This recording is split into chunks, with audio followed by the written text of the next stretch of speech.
നമസ്കാരം, മിസ്സസ് വിപിൻ ആചാരി. അപ്പം ഞാൻ പണിക്ക് പോയിക്കൊണ്ടിരിക്കുകയാണ്.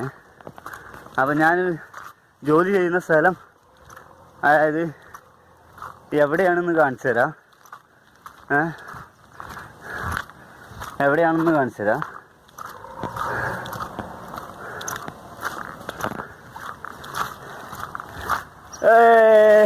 എനിക്ക് പണി കഴിഞ്ഞ് കഴിഞ്ഞാൽ കുളിക്കാനുള്ള പൂളൊക്കെ ഉണ്ട് കേട്ടോ. കുളിക്കാനുള്ള സ്വിമ്മിങ് പൂളൊക്കെ ഉണ്ട് കേട്ടോ. ഞാൻ കാണിച്ചു തരാം. സ്വിമ്മിങ് പൂൾ എവിടെയാണെന്നല്ലേ, സ്വിമ്മിങ് പൂൾ കാണിച്ചു തരാം.